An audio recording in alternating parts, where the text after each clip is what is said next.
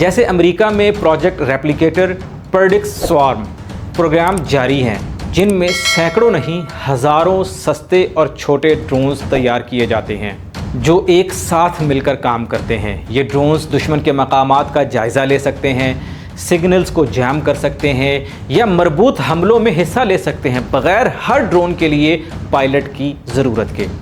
Ukraine نے market سے خریدے گئے ڈرونز کو ہتھیاروں میں تبدیل کیا جنہیں اکثر فرسٹ پرسن ویو یعنی FPV کے ذریعے اڑایا جاتا ہے۔ ساتھ ہی وہ AI کو استعمال کر کے ان ڈرونز کو ٹیم میں مربوط کر رہے ہیں اور روس کی جوابی حکمت عملی کے مطابق اپنا دفاع مضبوط بنا رہے ہیں۔ چین نے بھی اپنا ڈرون جیوتیان متعارف کروا دیا ہے جو خود ایک بڑی مادری جہاز کی طرح کام کرتا ہے اور اندرونی طور پر 100 چھوٹے ڈرونز لانچ کر سکتا ہے۔ یہ طویل فاصلے کے مشنز کے لیے بنایا گیا ہے اور خود بخود سوارمز کو مربوط کر کے دشمن کے دفاع کو مغلوب کر سکتا ہے۔ اسرائیل بھی نگرانی اور نشانہ شناسی کے لیے سوارمز استعمال کر رہا ہے۔ ان ممالک میں سوارمز جاسوسی، الیکٹرانک وارفیئر، ڈیکوئی مشن اور حتیٰ کہ کاماکازی حملے میں استعمال ہو رہے ہیں۔ اس میں ہوتا یہ ہے کہ ایک ڈرون مارنے پر بھی پیچھے درجنوں مزید ڈرونز آ سکتے ہیں اور یہ حقیقی وقت میں حکمت عملی بدلنے کی صلاحیت بھی رکھتے ہیں۔ ڈرون سوارمز کچھ بڑے فوجی ہتھیار جیسے ٹینک، جنگی طیارے یا جہاز بردار بیڑے بھی فرسودہ بنا رہے ہیں۔ جب آپ درجنوں یا سینکڑوں سستے، خود مختار اور آپس میں مل کر کام کرنے والے ڈرونز بھیج سکتے ہیں تو اربوں ڈالر کے اخراجات سے تیار ہونے والی مہنگی مشینوں پر انحصار بے معنی لگنے لگتا ہے۔ یہاں یہ بھی قابل ذکر ہے کہ سوارمز جنگی کارروائیوں کو بھی تیز کرتے ہیں۔ جنگی کارروائیوں میں ایک ٹرم یوز ہوتی ہے OODA یعنی observe, orient, decide, act. Drone swarms کے ذریعے OODA لوپ کے چاروں مراحل کو انتہائی برق رفتاری سے مکمل کیا جاتا ہے۔ اس میں تیز فیصلہ سازی کی جاتی ہے اور AI کی بدولت ڈرون سوارمز انسانی فیصلہ سازی سے کہیں زیادہ تیزی سے اس لوپ کو مکمل کر سکتے ہیں۔ اب سوال یہ پیدا ہوتا ہے کہ ڈرون سوارمز کا مقابلہ کیسے کیا جائے؟ جبکہ سوارمز جنگی میدان میں تیزی سے عام ہو رہے ہیں، دفاعی نظام انہیں روکنا آسان نہیں پاتا۔ روایتی دفاعی ہتھیار تو بڑے ہدف جیسے میزائل یا لڑاکا طیاروں کے لیے بنائے گئے ہیں، نہ کہ چھوٹے، تیز اور چھپنے کی صلاحیت رکھنے والے ڈرونز کے ہجوم کے لیے۔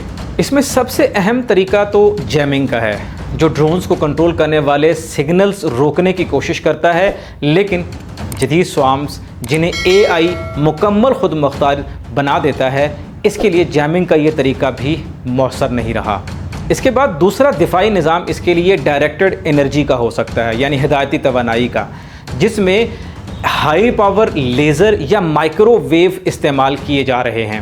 مثلا امریکی تھور سسٹم جو ایک ہی وقت میں متعدد ڈرونز کو غیر فعال کر سکتا ہے، البتہ یہ مہنگا ہے، موسمی حالات کے محتاج ہے اور بہت وسیع علاقے میں مؤثر نہیں ہوتا۔ سوارمز کو خود نوٹ کرنا بھی مشکل ہے۔ یہ چھوٹے، زمین کے قریب پرواز کرنے والے اور ریڈار سے بچنے کے لیے بنائے گئے ہوتے ہیں۔ کچھ کو مارنے پر بھی پچھلے درجن یا مزید ڈرونز فوراً پیچھے سے نمودار ہو سکتے ہیں۔ یہاں ایک انتہائی اہم سوال جنم لیتا ہے کہ جب مشین خود فیصلہ کرتی ہے کہ کون زندہ رہے اور کون مر جائے تو ایسے میں انسانیت کہاں جائے؟ ڈرون سوارمز ٹیکنالوجی کا سب سے پیچیدہ پہلو یہ ہے کہ آخر کنٹرول حقیقت میں کس کے پاس ہے؟ یہاں آٹومیٹڈ اور آٹونومس ڈرونز کے درمیان فیصلہ کن فرق ہے۔ آٹومیٹڈ ڈرون ایک بنیاد ساختہ، راستہ یا انسانی آپریٹر کے احکامات پر عمل کرتا ہے، جبکہ آٹونومس ڈرون تو خود مختار ہوتا ہے۔ یہ اپنے فیصلے خود کر سکتا ہے، یہاں تک کہ اپنی جان سے متعلق بھی بغیر انسانی مداخلت کے۔ یہی وہ مقام ہے جہاں اخلاقی کشمکش شروع ہوتی ہے کہ اگر ڈرون غلط ہدف کو نشانہ بنا دے تو ذمہ دار کون ہے؟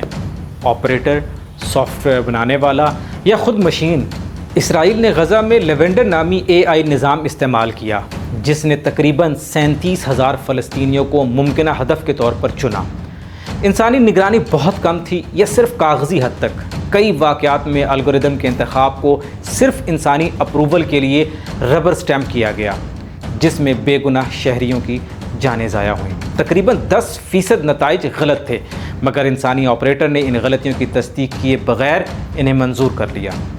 اس طرح کی حکمت عملی نے معاشرتی اور قانونی بحران کو جنم دیا اور عالمی انسانی حقوق گروپس شدید رد عمل کا اظہار اس بات پر کر رہے ہیں۔ جیو پولیٹیکل تناؤ کے ساتھ دنیا کوگنیٹو وارفیئر یعنی علمی یا ذہنی جنگ کی جانب بڑھ رہی ہے۔ مقصد صرف جنگ جیتنا نہیں بلکہ دشمن کے سوچنے کا عمل بدلنا ہے۔ اب جنگ انسان بمقابلہ انسان نہیں، اے آئی بمقابلہ اے آئی کی شکل اختیار کرتی جا رہی ہے، جیسے ذہانت کا ذہانت کے خلاف مقابلہ۔ سوچیں کہ آپ ایک ایسی گاڑی میں بیٹھے ہیں جو خود بخود چلتی ہے، نہ آپ کو پتہ ہے کہ یہ کہاں جا رہی ہے، نہ یہ معلوم کہ اسے کن اصولوں پر چلایا جا رہا ہے، اور اگر راستے میں کوئی حادثہ ہو جائے تو قصوروار کون ہوگا۔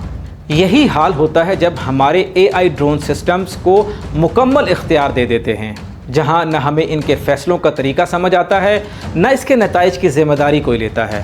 ایسے نظاموں کو کہتے ہیں ڈبل بلیک باکس، یعنی دو طرفہ اندھیرا، اندر کا پتہ نہ باہر کا پتہ۔ اس ساری صورتحال میں انسانیت کو کیا کرنا چاہیے؟ اس میں سب سے پہلی چیز تو یہ ہے کہ انسانی نگرانی کو برقرار رکھنا انتہائی ضروری ہے۔ ہر فیصلے میں ایک انسان شامل ہو، جسے کہتے ہیں ہیومن ان دا لوپ، یعنی مشین اکیلی فیصلہ نہ کرے بلکہ انسان اس پر نظر رکھے۔ اے آئی ڈرونز کو آپ اکیلا نہیں چھوڑ سکتے، بلکہ اس کے لیے بین الاقوامی اور اخلاقی گائیڈ لائنز بنانی ہوں گی، جیسے اقوام متحدہ کی اسٹاپ کلر روبوٹس مہم یا 2015 کی وہ پٹیشن جس میں دنیا کے بڑے سائنسدانوں نے خودکار ہتھیاروں کے خلاف آواز بلند کی تھی۔ اس کے علاوہ ہمیں قانونی نظام قائم کرنا ہوگا تاکہ کوئی اے آئی غلطی کرے یا زیادتی ہو تو اس پر قانونی کارروائی ہو سکے۔ امریکہ میں جیسے اویئر ایکٹ لایا جا رہا ہے، دنیا کو بھی ایسے عالمی قوانین کی ضرورت ہے۔ یہ سب کچھ اس لیے ضروری ہے کہ ہم مستقبل کی ٹیکنالوجی کو انسانی ضمیر، انصاف اور امن کے دائرے میں رکھ سکیں، کیونکہ اگر ہم نے آج حدود متعین نہ کیے تو کل کی جنگیں صرف دشمن سے نہیں، مشینوں کے بے قابو فیصلوں سے بھی ہوں گی۔ ناظرین، ہم نے دیکھا کہ اے آئی ڈرون سوارمز کس طرح جنگی صلاحیتوں میں انقلاب لا رہے ہیں، مگر اس ترقی کی قیمت کیا ہے؟ جب ایک مشین انسان کی جان لینے یا بخشنے کا اختیار رکھتی ہے تو سوال صرف ٹیکنالوجی کا نہیں، ضمیر کا ہے۔